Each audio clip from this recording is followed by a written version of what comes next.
ทุกคนกันด้วยนะคะวันนี้ก็เราใช้โทรศัพท์พี่นาโนนะคะก็อยู่กับช่องหน้าโมโอเอ็มดีก็จะมาเล่นสปีดดิฟเตอร์กันงั้นเราไปเริ่มกันเลยไปได้ยังไม่เป็นไรนี่ไงแบบไดโนเสาร์อย่าเล่นเลยทำไมยากมากไม่เอาแล้วพี่โนบอกว่ายากเล่นแบบไหนดีนะเล่นแบบอันนี้ไหมห้องเต็มแล้ว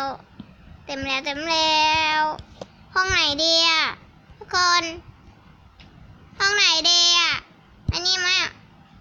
เฮ้ยว่านะ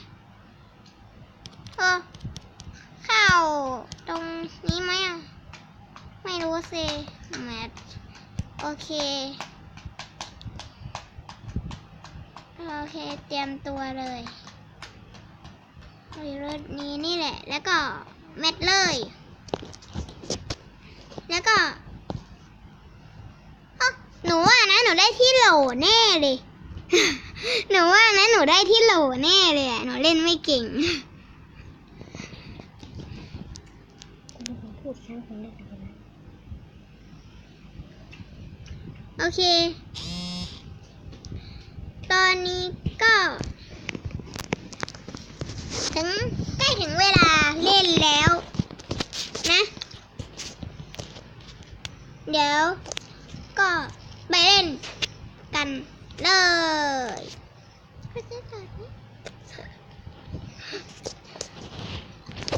มีโปรด้วยปะนั่นไง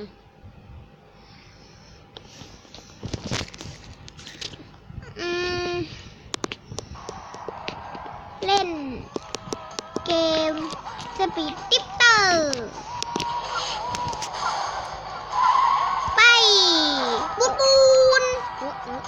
เราต้องรีบไปที่หนึ่งนะไปเฮ้ยเหมือนมีแววจะได้นะมันมีแววจะได้เร็วๆไปมันมีแววจะได้ที่หนึ่งเลยแต่เราเล่นไม่เก่งนะเนี่ยแต่เหมือนมีแววจะได้ที่หนึ่งแต่เราเล่นไม่เก่งที่นาอะไรเนี่ยงงไปหมดเลยเรามั่วเองแหละเราต้องขับรถเร็วๆเราขับรถไม่เก่งด้วยเราต้องได้ที่หนึ่งนะตอนนี้เราได้ที่หนึ่งอยู่เฮ้ยเราดีใจจังเลยอ่ะแต่เราอย่าโดนแซงนะไม่นานเท่าไหร่ก็โดนแซงไม่นั่นไงไม่นานเท่าไหร่ก็โดนแซงแล้ว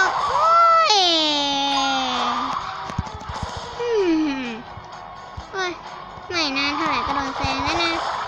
โดนปลาหมึกอีกอะไรเนี่ยทำไมชอบมีคนรังแกคนอื่นนะนิสัยไม่ดีเลยอะไรเนี่ยขี้โกงอ่ะล้อเล่นนะล้อเล่น เราต้องได้ที่หนึ่งเท่านั้นต้องเป็นเราคนเดียวนี่ต้องเป็นเราคนเดียวที่ต้องได้ที่หนึ่งโอ้ยโดนปลาหมึกอีกแล้วเนี่ยอะไรใครปลาเนี่ยอยากให้รู้นะนิสัยไม่ดี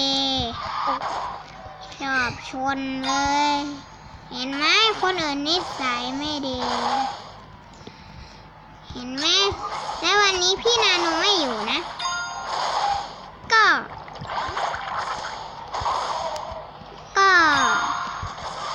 อยู่ที่บ้านนี่แหละอยู่แต่อยู่ที่ไม่รู้ว่าจะพูดอะไรก็ไม่อยู่ว่าไม่ได้มาถ่ายคลิปด้วยนั่นแหละไม่ได้มาถ่ายคลิปด้วยนั่นแหละก็จะได้ที่หนึ่งแล้วได้ที่หนึ่งแล้ว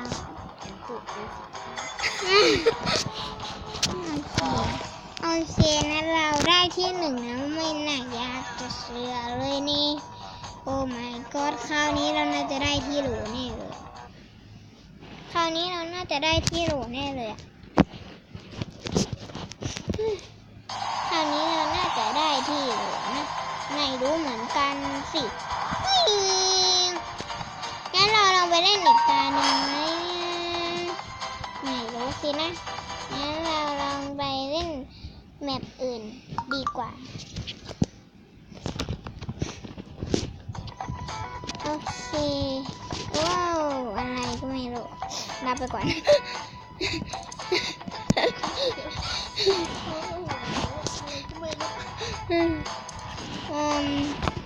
ถึงไหนแล้วเนี่ยเข้าแม็กซ์เลยโอ้ตอนนี้ก็กำลังจะเข้าแมปแล้วเราจะต้องได้ทีนึง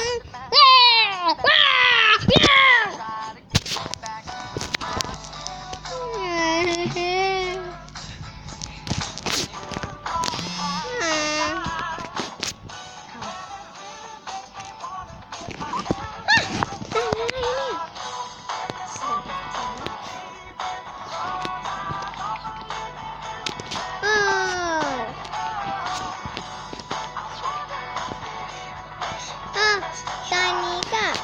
อยู่กับแมปอะไรก็ไม่รู้นะ ก็ยังไม่เคยเล่นเลย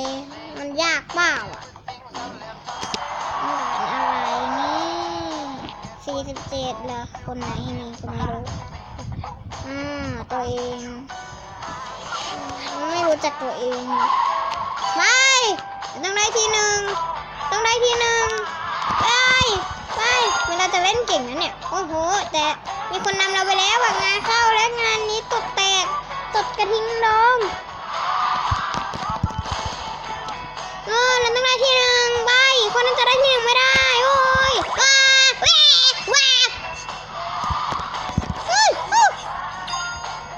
ราต้องได้ที่หนึ่งนะไม่งั้นเราจะตาย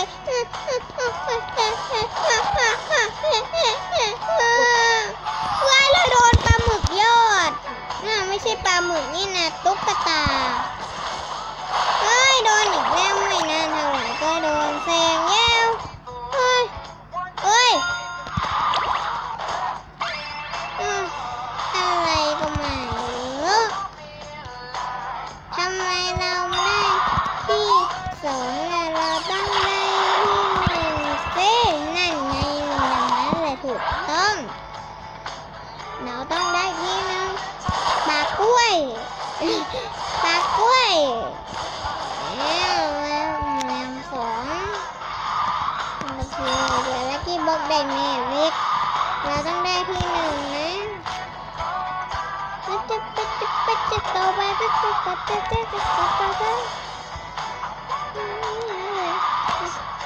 ม่น่าเท่าไหร่ก็โดนคุมจิตแล้วเราจะโดนแซงกันไหมเนี่ยแต่เหมือนว่าดูในแผนที่เหมือนจะมีคนตามเรามาอยู่นะเป็นศัตรูด้วยแต่เพื่อนเรายังไม่ถึงไหนเลยเหมือนเราจะเล่นเก่งกว่าเพื่อนนะไม่รู้สิเก่งเพื่อนไม่รู้เหมือนกันเฮียโดนคุมจิตอีกแล้วอะไรเนี่ยโดนคุมจิตซ้ำสองแล้วก็ปลากล้วยแล้วก็ไปต่อเลยนะชนะแล้วชนะแล้วได้ที่หนึ่งฉันได้ที่หนึ่งได้ยังไงเนี่ยว่ามันขี้เกียจ